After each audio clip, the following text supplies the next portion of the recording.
Hello everyone, it's me, Rory Paddock for picksfromthepaddock.co.uk. A bit of a lacklustre afternoon this Sunday. I was able to get a decent place, and I think maybe one other went in. Enough to perhaps break even, or make a small profit or a small loss either way. But I'm hoping that we can start next week with a bit of a bang. There's 3 horses that I like the look of, including a massive price over in Ireland at 40-1. So, without further ado, it's time for Monday's Today's Tips.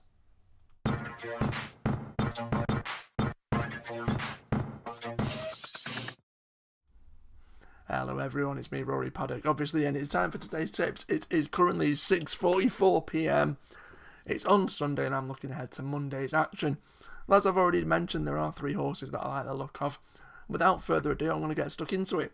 The first one runs at Lingfield in the first race of the day, the 1 o'clock, and it's Toro Dorado. It's a very, very, very open race to start the meeting at Lingfield. But I think Ed Dunlop's Toro Dorado will appreciate a return to the turf after a sort of a lacklustre effort on the all-weather. Now, I say that knowing fully well that the horse is yet to win on turf in 12 starts. It's done all of its best on the all-weather in terms of winning form.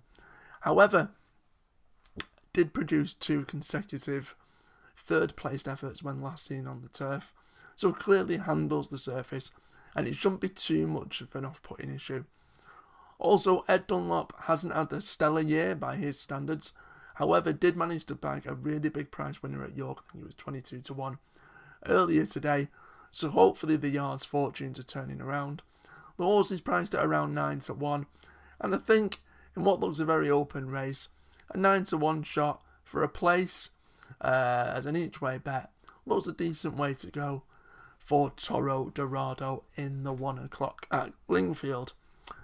Sticking to English soil, and we head off to Leicester, where probably the big race of the day, I could argue, is the 5 furlong Prestwold Conditional Stakes.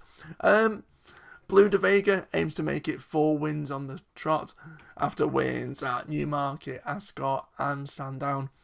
But this perhaps looks a little bit out of its depth and is probably, unfortunately, I imagine that run is going to come to an end. You've got the likes of El Astronaut, who's done well this season, but who looks perhaps a little bit behind its best, a bit of a shadow of its former self. And then looking through the race, I'm left with 2, El Raya and Tis Marvellous.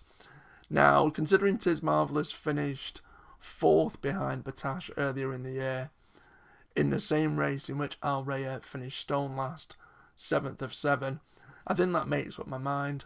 Tis Marvellous should win the big race of the day on Monday, which is the 4:25 at Leicester in that condition stakes. Last but not least, I've obviously alluded to the fact that there's a big priced horse that I like the look of over in Ireland. It's currently priced at around 40-1. Now, I would take this with a pinch of salt in terms of it's certainly not a horse to go and remortgage your house, get a load of money on, especially in the up and down form I seem to be in at the moment. However, it's the 440 and it's Castle Hume. 8-year-old as a course and distance winner, has a 33% strike rate over C&D. Now it's a staggering £16 lower in terms of its weight/handicap mark compared to when it won here previously back in 2018. It has been disappointing when last seen, but can be forgiven that due to the sort of ground when it was last seen over course and distance at this venue. It can be forgiven that because it just didn't have the ground. It needs a bit of cut in the ground, which it now has, thankfully. So fingers crossed there's nothing that dries out over in Galway. I just think at around 40-1. Now, obviously, a case could be made for an absolute ton of these. And on paper, there's probably horses with stronger chances at shorter prices. But 40-1, small stakes, each way bet. Stranger things have happened. And that's Castle Hume in the 440 at Galway. Now, I've given you 3.